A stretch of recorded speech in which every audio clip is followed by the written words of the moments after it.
देख रहे हैं नेशन इंडिया न्यूज। मैं चंद्रभूषण पांडे। आज हमारे साथ कथा वाचिका जी हैं डॉक्टर साधना तिवारी जी, जो कि मानस पाठ का उद्घोष करती हैं और बहुत अच्छे से लोगों को समझाती हैं। वो हमारे साथ हैं।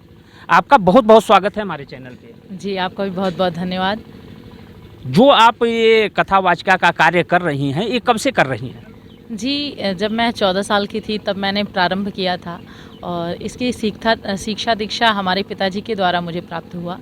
तो फिर पढ़ाई का जब क्रम चलने लगा तो थोड़ा सा कम हुआ, लेकिन फिर जब से ग्रेजुएशन प्रारंभ हुआ तब से धीरे धीरे कथाओं में रामचरितमानस के माध्यम से धीरे धीरे कथा का विस्तार हुआ। ये जो आप कथाएं करती हैं, जी, इसका मेन उद्देश्य क्या है? जी, हमारा उद्देश्य सबसे ज़्यादा रामचरितमानस को जोड़ते हुए हमारे जीवन में परिवर्तन क्या होना चाहिए, इसका मुख्य उद्देश्य यह है कि हमारा जीवन किस प्रकार से परिवर्तित हो। गृहस्थाश्रम में रहते हुए हमारा गृहस्थ जीवन, भागवत कथा हमें मरना सिखाती है और राम कथा हमें जीना सिखाती है। तो हम जीते हुए जीवन को मंगलमय कैसे बनाएं, ये हमें रामचरितमानस के माध्यम से संदेश मिले, ये हमारा मुख्य उद्देश्य होता है। आप एक बात बताइए, जैसे कि महिलाएं आपका बहुत ज़्यादा कथा सुनने के लिए आती हैं और माता अनुसुईया का बहुत बड़ा क्रेज़ रहा हुआ है, मतलब कि रामायण के आधार पे माँ अनुसुईया का बहुत बड़ा व्यक्तित्व है, उनका बहुत बड़ा रूप है। उसके बारे में महिलाओं को आप क्या समझाते हैं? जी, माता अनुसुईया एक महान पतिव्रता स्त्री थी। तो माताओं को और सभी माताओं को, मैं भी एक स्त्री हूँ, तो सभी माताओं से मेरा यही संदेश होता है कि गृहस्थ जीवन में जीते हुए हमें स्त्री धर्म का पालन कैसे करना चाहिए, ये हमें माता अनुसुईया के चरित्र से शिक्षा लेना चाहिए। माता अनुसुईया से सीता जी ने भी शिक्षा प्राप्त की है। जब सीता जी गई हैं वन में, तो जब अनुसुईया के पदगही सीता मिली बहोर सुशील विनीता, तो अनुसुईया माता ने उन्हें स्त्रियों के जितने अंगाभूषण होते हैं, दिव्य बसन भूषण पहिराए। तो माताओं को भी चाहिए कि अपना जो भी श्रृंगार होता है, सारा श्रृंगार धारण करके रहें। आजकल फैशन परस्त जीवन में माताओं ने सिंदूर लगाना छोड़ दिया है, बिंदी लगाना छोड़ दिया है, बिछुआ पहनना, महावर लगाना, ये सब छोड़ते जा रही हैं। ये फैशन परस्त जीवन में हमारा जीवन कैसा होना चाहिए, इस उद्देश्य को भूलते जा रही हैं। जबकि माताओं का श्रृंगार, जो भी सौभाग्यवती माताएं हैं, उनको अपना सौभाग्य चिन्ह धारण करना चाहिए।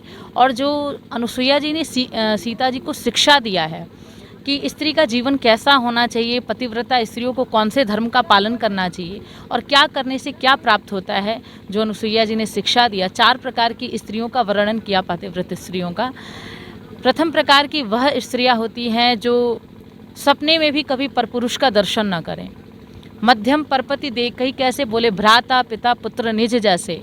मध्यम प्रकार की वो स्त्रियां हैं जो दूसरे के पति को भी देखे तो कैसे, जैसे अपना भाई हो, पिता हो, पुत्र हो, और जो धर्म की मर्यादा को समझ कर के रह जाती हैं कि नहीं, हम ऐसा करेंगे तो हमारे धर्म का ह्रास होगा। वह तीसरे प्रकार की, वंदनीय तो नहीं लेकिन तीसरे प्रकार की स्त्रियां होती हैं। और जो अवसर न मिलने के कारण रह जाती हैं, वो चौथे प्रकार की अधम स्त्रियां मानी गई हैं। और अपना पति होते हुए भी जो दूसरे के पति के साथ रति करती हैं, उनके जाल में फंसती हैं या फंसाती हैं, बोलते हैं उनको रौरव नरक में अनेक प्रकार की यातनाएं भोगनी पड़ती है। और फिर अगला जन्म जो उनको प्राप्त होता है, बोले विधवापन प्राप्त हो जाता है। इसीलिए माताओं का ये कर्तव्य होता है कि अपना पति ही उनके लिए सर्वस्व होता है। और अगर वो गृहस्थ जीवन में गई हैं तो मन वचन कर्म के द्वारा पति की सेवा करना ही उनके लिए सबसे बड़ा धर्म और सबसे बड़ा व्रत बताया गया। जहाँ तक महिलाओं की बात है, जो आपने बताया है माता अनुसुईया के बारे में, अभी जो महिलाएं आपसे मिलती हैं या आपका कथा सुनती हैं, या जो हमारे माध्यम से जो महिलाएं सुन पा रही हैं आपको, उनके बारे में आप क्या संदेश देंगी? जी, सभी माताओं से मेरा यही कहना है कि गृहस्थ जीवन में रहते हुए यदि हमें एक स्त्री का शरीर प्राप्त हुआ है, तो हमें चाहिए कि माता पिता की आज्ञा के अनुसार जहाँ भी वह कहें, उनके अनुसार अच्छे वर के साथ विवाह करना और गृहस्थ जीवन में रहते हुए भगवान का भजन करना। भगवान का भजन करना गृहस्थ आश्रम में रहते हुए भी व्यक्ति कर सकता है। जैसे भोजन बना रहे हैं, तो जो आजकल हम गीत गा रहे हैं जिनका ना तो हमारे लौकिक जीवन से संबंध है ना पारलौकिक जीवन से संबंध है, तो भजन गाते हुए जब हम भोजन बनाएंगे तो बोले उस भोजन में भी भजन की संगति पड़ जाती है। तो हर हमारे निकलने वाले मुख से राम नाम के द्वारा, भगवान के भगवत नाम के द्वारा जब भोजन में भजन मिल जाता है तो वो प्रसाद बन जाता है। तो गृहस्थ जीवन में रहते हुए भी सबसे पहले माताएं अपने रसोई को सुधारें, क्योंकि घर का मंदिर रसोई होता है। रसोई के माध्यम से माताएं चाहें तो ठाकुर जी को भोग लगाएं, भोग लगाकर ही घर के सदस्य भोजन करें। साथ में हर घर में मानस का पाठ हो, क्योंकि मानस के द्वारा ही व्यक्ति का मन बदल सकता है, जीवन बदल सकता है और ये जीवन पवित्र और सुंदर हो सकता है। ये हैं हमारे साथ डॉक्टर साधना तिवारी जी, जो कि मानस कोकिला के नाम से जानी जाती हैं, और इन्होंने बहुत अच्छा काम किया है महिलाओं को समझाने का।